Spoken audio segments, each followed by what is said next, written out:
आप देख रहे हैं अपना बिहार और आपके साथ मैं हूं विवेक। राजधानी दिल्ली में इस बार लोगों को सार्वजनिक तौर पर छठ पूजा मनाने की अनुमति नहीं होगी।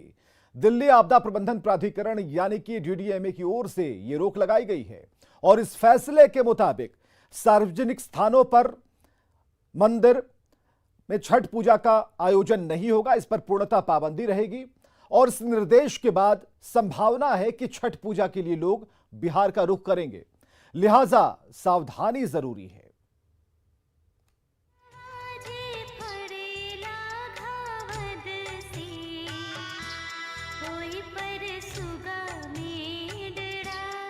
घाटों पर छठ की ये छटा इस बार दिल्ली में देखने को नहीं मिलेगी।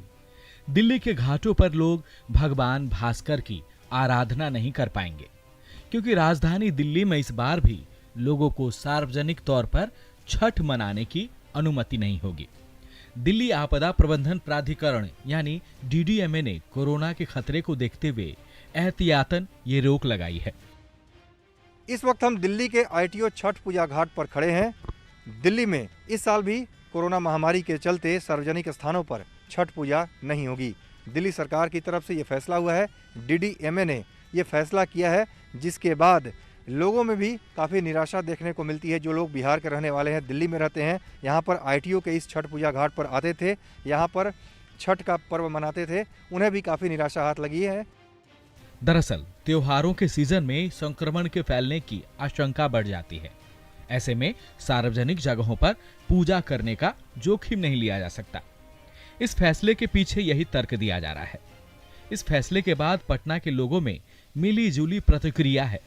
कुछ लोग इस फैसले को जायज मानते हैं तो कुछ लोग गाइडलाइंस के साथ घाटों पर छठ की अनुमति चाहते हैं। पेंडेमिक के अकॉर्डिंग ये डिसीजन सही है। पहले लाइफ है, अगर लोग जिंदा रहेंगे तो छठ भी मनाएंगे, दिवाली भी मनाएंगे, ईद भी मनाएंगे। सो ये चीज़ होना चाहिए। अभी बहुत ज़्यादा क्राउड की नीड नहीं है हम लोगों को। छठ हो रहा है, वो होता ही रहेगा, वो तो रुकने की चीज़ नहीं है। पेंडेमिक के बाद भी किया जा सकता है। गाइडलाइन होते हुए भी सब जगह सब कुछ हो ही रहा है, तो फिर पूजा में ही भेदभाव, पूजा होना चाहिए गाइडलाइन को फॉलो करके। चुनाव उनाव सब हो ही रहा है, पंचायत चुनाव भी इसमें चल ही रहा है कोरोना काल में, तो पूजा में सरकार ने कहा है कि सार्वजनिक तौर पर आप नहीं मना सकते। तो वो ठीक है, वहाँ का जो है उस नियम कानून से वहाँ मनाना चाहिए, जो वहाँ का फॉलो है उसका प्रोटोकॉल को फॉलो करके जो मनाना चाहिए। जाहिर है अगर दिल्ली के घाटों पर पूजा की अनुमति नहीं मिलेगी तो बिहार में भीड़ बढ़ेगी, लोग बड़ी संख्या में बिहार लौटेंगे। ऐसे में यहां भी सावधान और सजग रहने की दरकार है। पटना से न्यूज़ 18 के लिए शैलेंद्र कुमार की रिपोर्ट। 2020 के विधानसभा चुनाव में साथ साथ मैदान में उतरने वाली महागठबंधन की दो पार्टियां आरजेडी और कांग्रेस कुशेश्वर स्थान सीट पर होने वाले चुनावी जंग में आमने सामने है। पिछले चुनाव में जेडीयू से हारी कांग्रेस इस बार जीत का ताल ठोक रही है, जबकि आरजेडी ने अपनी दावेदारी ठोककर कांग्रेस को आईना दिखाया। लेकिन एक महीने पहले नीतीश कुमार ने कुशेश्वर स्थान जाकर यह संदेश दिया कि जमीन पर उनकी ही पकड़ है।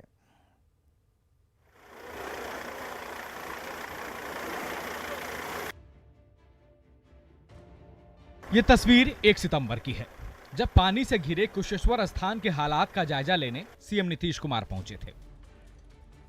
मुख्यमंत्री ने अपनी बोट भी पानी में उतारी थी और सड़क से यात्रा करते हुए कुशेश्वर स्थान से दरभंगा भी गए थे। बुनियादी सुविधाओं की हकीकत को देखा था और अधिकारियों को कई निर्देश भी दिए थे। सीएम ने कुशेश्वर स्थान में पर्यटन को बढ़ावा देने की बात भी कही थी। मतलब कुशेश्वर स्थान को लेकर सरकार कितनी गंभीर है, ये संदेश सीएम ने पहले ही दे दिया है। सरकार अपना काम बखूबी कर रही है, लेकिन एक बार फिर सरकार के काम पर मुहर लगाने की बारी है। बिहार की 2 सीटों तारापुर और कुशेश्वर स्थान में ठीक 1 महीने के बाद उपचुनाव होने जा रहा है। तारापुर तो ठीक है, लेकिन कुशेश्वर स्थान सीट पर महागठबंधन के बीच तलवारें खींचती नजर आ रही है।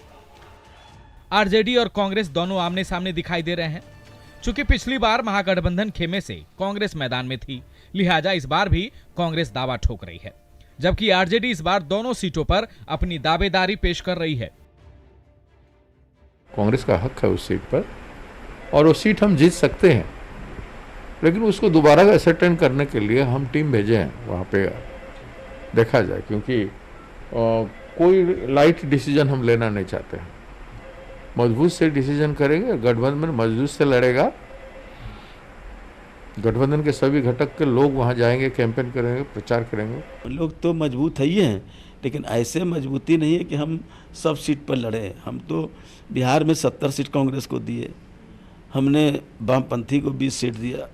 इसका मतलब थोड़े कि वहाँ हमारी हैसियत नहीं थी, हमारी हैसियत थी, लेकिन हमको बड़ी लड़ाई लड़ना था तो हम लोगों ने सीटों का बंटवारा किया। दरअसल कुशेश्वर स्थान में कांग्रेस ने पिछली बार अपना उम्मीदवार उतारा था, लेकिन कांग्रेस को हार मिली थी। इस बार आरजेडी इस सीट से चुनाव लड़ने का मन बना रही है। 2020 के विधानसभा चुनाव में कांग्रेस का खराब स्ट्राइक रेट कहीं न कहीं आरजेडी को आज भी खल रहा है।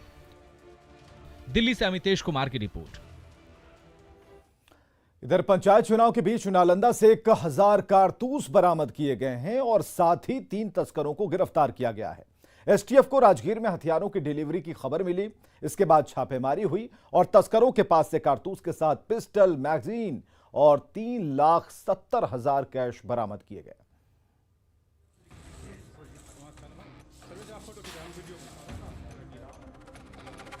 जुराब का मुंह क्या खुला, कारतूस की झड़ी लग गई, जैसे रिमझिम बारिश हो रही हो। अभी तो एक ही मोजा खुला था, फिर दूसरे मोजे की बारी आई और फिर से कारतूस बरसने लगे। इसके बाद तो 1, 2, 3 और बारी बारी से 10-10 जुराबें खुलती गई और उससे बहने वाली धारा से पूरे के पूरे बिस्तर पर कारतूस की चादर सी बिछ गई।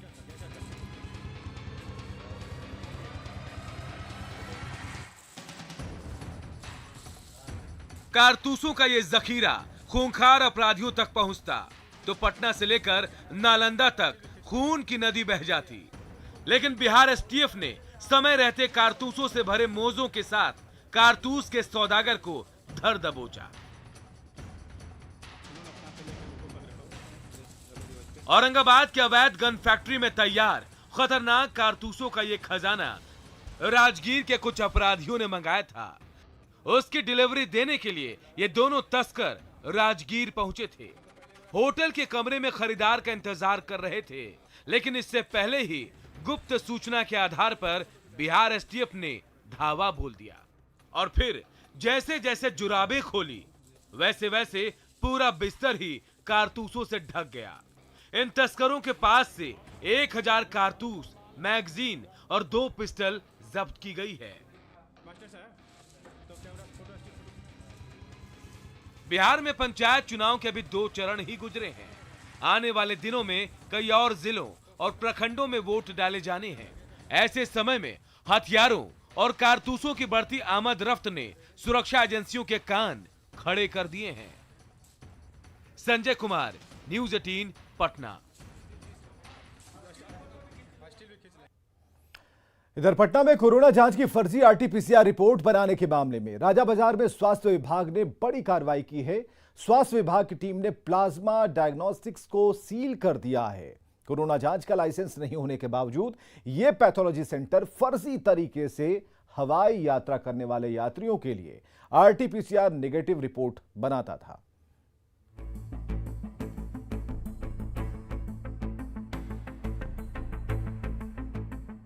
पटना में कोरोना जांच की फर्जी आरटीपीसीआर रिपोर्ट देकर कोरोना फैलाने वाले प्लाज्मा डायग्नोस्टिक सेंटर पर आखिरकार सील वाला लॉक लग गया है। पटना एयरपोर्ट से महज 400 मीटर की दूरी पर इस पैथोलॉजी सेंटर में पूरा गोरख धंधा चल रहा था। राजा बाजार में जो प्लाज्मा लैब है उसको सील किया जा रहा है।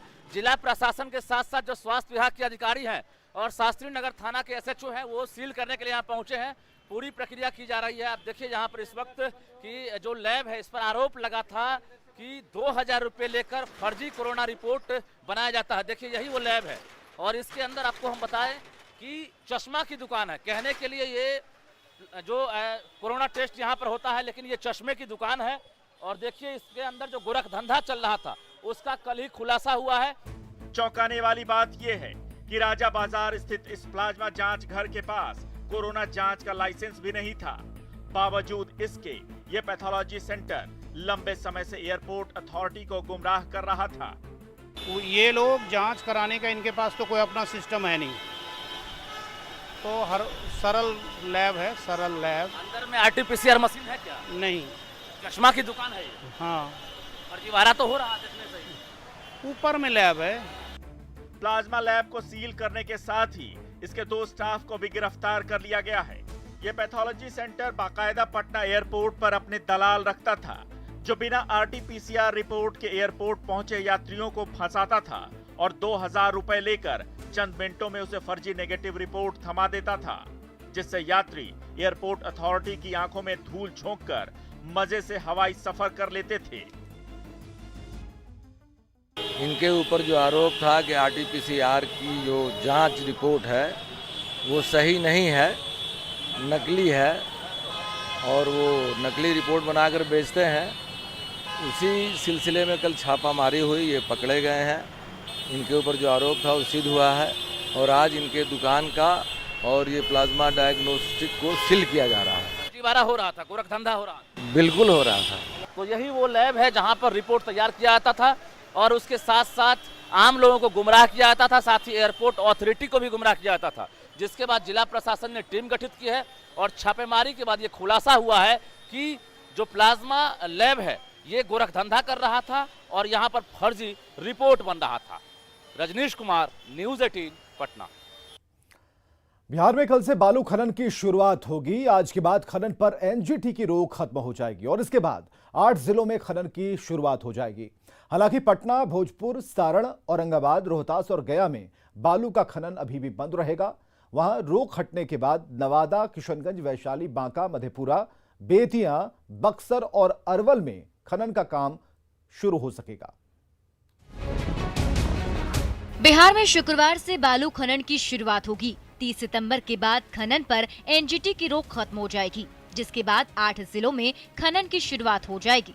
हालांकि पटना, भोजपुर, सारण, औरंगाबाद, रोहतास और गया में बालू का खनन अभी भी बंद रहेगा।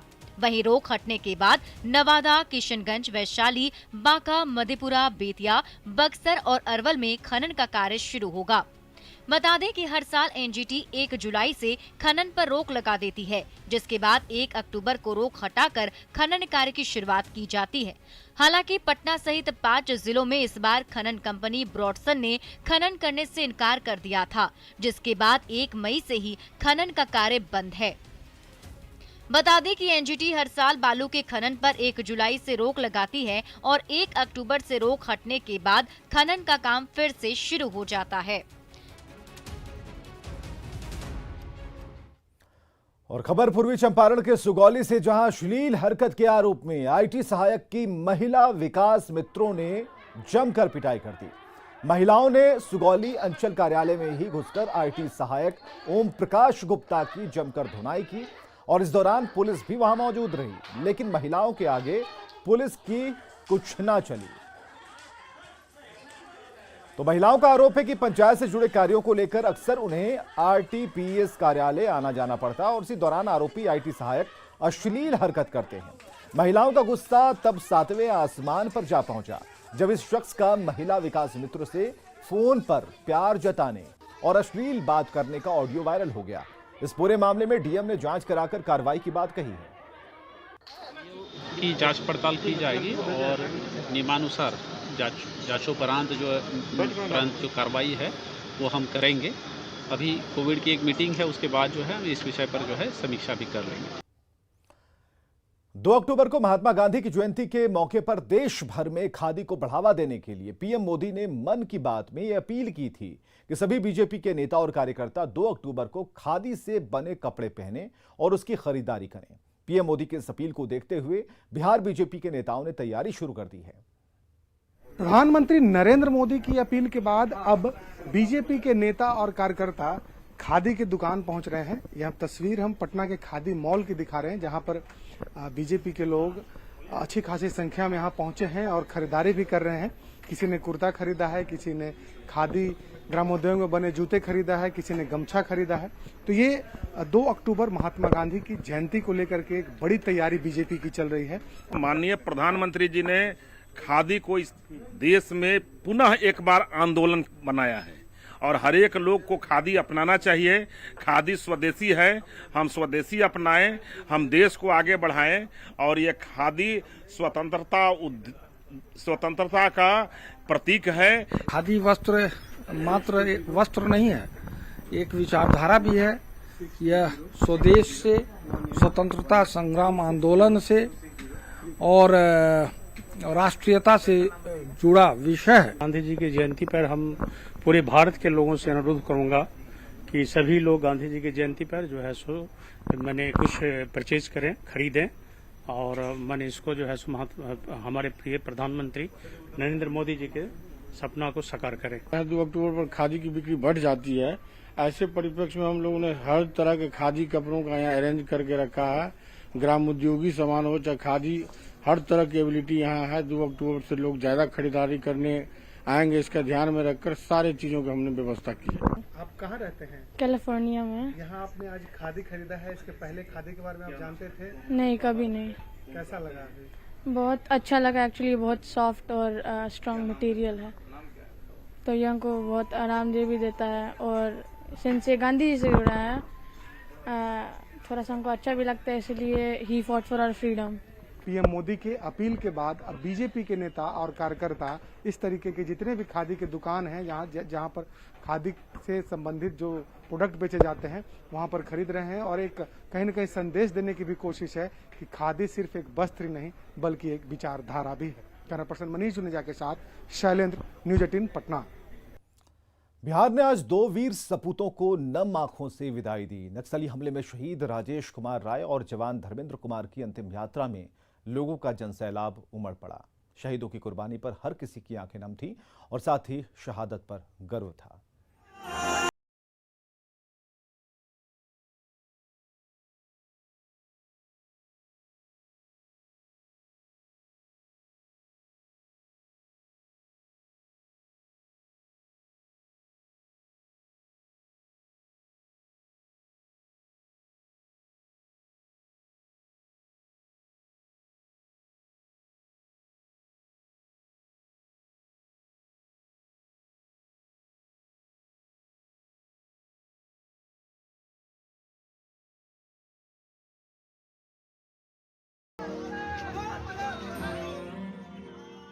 ये तस्वीरें हैं मुंगेर और रोहतास की, जहां शहीद अपने अंतिम सफर पर निकले हैं। तेरी मिट्टी में मिल जावा गुल बनके मैं खिल। हजारों की भीड़ आंखों में आंसू और भारत माता की जय के नारे के साथ साथ वीर शहीदों को सलाम कर रही है।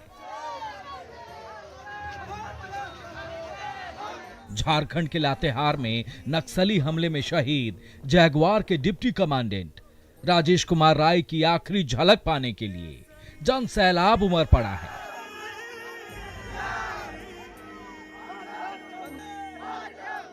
तो रोहतास के मेंगड़ा में पूरा गांव अपने लाल धर्मेंद्र कुमार सिंह को सम्मान देने के लिए खड़ा है। जांबाज राजेश कुमार राय की अंतिम यात्रा में डीआईजी, डीएम और एसपी के साथ मुंगेर की हजारों जनता शामिल हुई। गंगा घाट पर पूरे सम्मान के साथ उनका अंतिम संस्कार किया गया।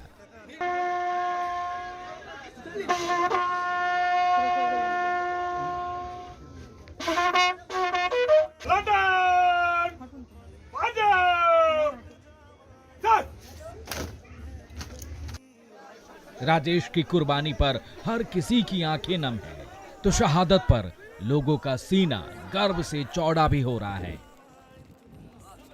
सैनिकों के प्रति मुंगेर जिले में क्या सम्मान है, हमारे वीर शहीद के प्रति पूरे मुंगेर जिले को क्या सम्मान है। हम सभी लोग यहाँ, डीआई साहब, मैं, एसपी और सभी लोग यहाँ पे आज हैं। हम लोग को गर्व हो रहा है, देश के लिए सर्वोच्च बलिदान दिए हैं। 35 साल की उम्र में नक्सलियों से मुठभेड़ में वो मारे गए हैं। और गर्व की बात क्या हो सकती है हम लोग के लिए। रोहतास के मेंगरा गांव में कुछ ऐसा ही भावुक कर देने वाला मंजर दिखा, जहां हजारों लोग हाथों में तिरंगा लेकर धर्मेंद्र की अंतिम यात्रा में शामिल हुए।